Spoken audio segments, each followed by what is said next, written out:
ये जो ग्रॉक का एक आर्टिफिशियल इंटेलिजेंस का सिस्टम है या एप्लीकेशन है, ये बड़ी ज़बरदस्त चीज़ है।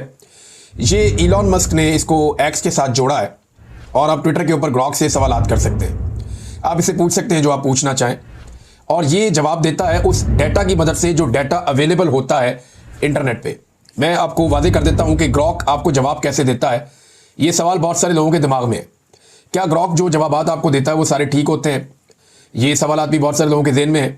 लेकिन ये इंसान का बनाया हुआ एक शाहकार है, एक ऐसी कमाल चीज़ है जो जब आपके साथ बात करता है तो बाद अगर आप मजाक में बात कर रहे हैं तो ये आपको जवाब उसी तरीके से देता है।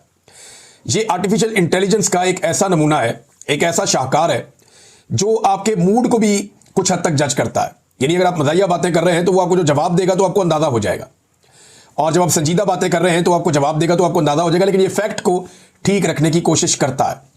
अब ये फैक्ट्स को ठीक कैसे रखता है, ग्रॉक को इतनी मालूमात कैसे मिलती हैं, इसके बारे में मैं आपको बताता हूं। ये आर्टिफिशियल इंटेलिजेंस का ऐसा टूल है जिसके अंदर दुनिया भर की मालूमात इकट्ठी हो रही है। कैसे? जो मालूमात ये इकट्ठी करता है उसके 4 जराए हैं। ये ग्रॉक से ही आप पूछेंगे तो वो भी आपको बता देगा कि 4 ही जराए हैं जिनसे वो मालूमात इकट्ठी करता है। कहां पे ये बहुत मजबूत है और कहां पे ये कमजोर है, इसके बारे में मैं आपको बताता हूं। नंबर 1, ये वेब सर्च करता है। यानी जितनी भी आपकी वेबसाइट्स हैं ये उनको सर्च करता रहता है। गूगल के ऊपर चीजें सर्च कर लेता है, बहुत सारी और वेबसाइट्स हैं वहां से चीजें सर्च कर लेता है, दीगर जो सर्च इंजन हैं वहां से इसको बहुत सारी मालूमात मिल जाती है। तो ग्रॉक हर वक्त पढ़ता रहता है, इसके हमेशा इसको इंफॉर्मेशन मिलती रहती है। और ये इंसानी दिमाग की तरह काम नहीं करता ना कि इंसानी दिमाग एक वक्त में एक किताब पढ़ता है फिर दूसरी फिर तीसरी, नहीं। ये एक वक्त में हजारों चीजें एक साथ इसके अंदर मुंतकिल हो रही होती है। आर्टिफिशियल इंटेलिजेंस में इसको वो चीजें इसके अंदर दाखिल हो रही होती है। जो नई डेवलपमेंट्स आ रही होती है खबरों की सूरत में वो भी इसके अंदर दाखिल हो रही होती है। जितनी भी बैनुल-अक़वामी वेबसाइट्स हैं बहुत बड़ी बड़ी, वो सारी इसका सोर्स ऑफ इंफॉर्मेशन है।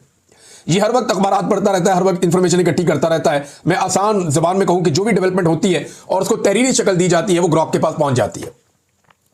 तहरीरी शक्ल की मैं बात कर रहा हूं, और सिर्फ तहरीरी शक्ल। टेलीविजन पे क्या चल रहा है उसके बारे में इसको नहीं पता, यूट्यूब पे जो वीडियोस बन रही है उनके अंदर क्या चल रहा है उसके बारे में इसको नहीं पता, टिकटॉक के ट्रेंड्स क्या कह रहे हैं वहां क्या चल रहा है उसके बारे में इसको नहीं पता, वीडियोस के बारे में ये नहीं जानता। ये सिर्फ डाटा के बारे में जानता है, वो डाटा जो आदादो शुमार के जरिए या तहरीरी तौर पे अंग्रेजी में, उर्दू में, हिंदी में, किसी और जबान में, चाइनीज में जो मौजूद होता है इंटरनेट पे, ये उसको पढ़ता है और उसके मुताबिक अपनी इंफॉर्मेशन में इजाफा करता चला जाता है। यानी एक फैक्ट अगर गलत है और सारे वही फैक्ट लिखते चले जा रहे हैं तो ग्रॉक जो है वो उसको ठीक नहीं कर सकता, वो उसी फैक्ट को मान लेगा। जब सारे लोग उसके ऊपर बार बार वही बात कर रहे हैं तो उसको वो बात माननी पड़ेगी क्योंकि दस्तयाब डाटा में वही लिखा हुआ है।